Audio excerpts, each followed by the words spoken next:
Good evening, everyone. Sejananda. I am Dr. Gaurav Sahu from Department of Mechanical Engineering, SIRT Bhopal. Today we are here to learn about the involute, and we have taken question of involute of rectangle. So, what is involute? Firstly, is that when you bind a string over any sort of polygonal or circular object, and when from a particular end you stretch the end and unwind that string, then the path traced by that end is known as the involute. So let us start with the thing that what is actually the involute. So let us move further.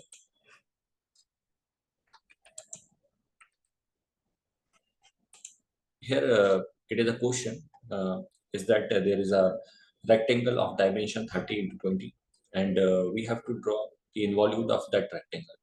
So the vertical dimension is of 30 and horizontal dimension is of 20 as we have taken in our this pro.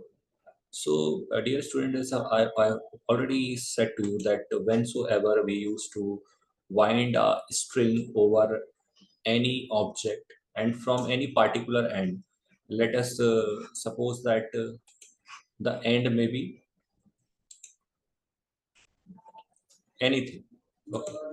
So, end may be from here. So, you wind this string and you start opening this end. So, here this end will trace the path this. Okay. And further, it will stretch the path over here, further here and further here. So something, this type of structure will be available when we complete this problem. So let us start with the problem. What you have to do, you have to do the marking, numbering. Okay. What do you mean by numbering is that 1, 2, 3, 4. The order can be anything.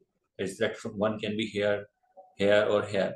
But it will be good if you keep the order of numbering in this way. As I've already told you that involute is nothing but when a string is winded over any polygonal or circular object, and if you hold or stretch out one of the end, then the end will trace the path. That path is known as the involute. So we will be coming with the another step. Is that after that mark the trajectories. These are the trajectories, a direction line. So the nature of this direction line is somewhat in the shape of spiral. Is that if you are having the position of 1, you will leave the position of 1. You start with 2, 3, 4, and 1. So because 1 is 2 times at the starting as well as at the end. The rule of this line is like it will form a spiral. Second rule is that if I am drawing the extended line from 2, so behind 2 there should be 3. If I am drawing this extended line from 3, behind 3 there will be 4. And if we are drawing the extended line 4, then behind that the extended point should be 1 because the last one is greater than the 4 because it is coming after that. So these lines are very important. And the third rule is that the first line will be small, the second will be bigger than first one, the third will be bigger than second one, and the fourth will be longest. Okay. Now we'll move further. Now we have this step of compass. You just mark the 2H pencil in a compass. You have to draw this blue line in 2H. So you will mark, hold the 2H pencil and compass. And you will keep the pin of the compass over the point 2, and on 1 you will hold the pencil. And then in the students you will draw a curve up to point 2. This is the first step of drawing the curve. Again, the rule of that curve is that leave the first point, which is the initial starting point. On the second point, you will place the pin, and on the first point, you will place the pencil, and you will draw the curve up to the extension of second line. And the extension means there should be 3 behind that extension line. Now you remove your pencil, compass. Now place the pin on 3. Place the pin on second. Now place the pin on 3. And after placing this pin on this third point, you have to place the pencil on this new one point because we are holding the first point. As I have told you 3 times in definition, that we will stretch out the one end. So this end will be always be stretchable, whether you are doing any of the steps. So now this end is on here. We will name it P1 after some time. So now pin on 3 and pencil on this P1. Dear students, we will draw the curve, and the curve will be till the extension of third line. Similarly, now the step 4 is there. on 4 we are using the pin, and on this end point we will placing the pencil. You will stretch up to this arc up to extension of 4, and now you will place the pin on the 4 and pencil on the extended point. Okay, and you will stretch the curve over there. So this is nothing but this is actually something which I used to say that this is pin pencil method. Like if you are placing the pin on 2, so student you have to place the pencil on the 1, pencil on the 1. If you are placing the pencil pin on the 3, like here, you will place the pencil on the 1, is that P1. We'll give it name P1 in future, this point. P1 is nothing but the student, P1 is the end point that we will hold and stretch. If you're placing the pin on 4, then the P1 is here. So P1, again P1 is here. Now if you're placing the pin on 1, like here, the P1 will be here.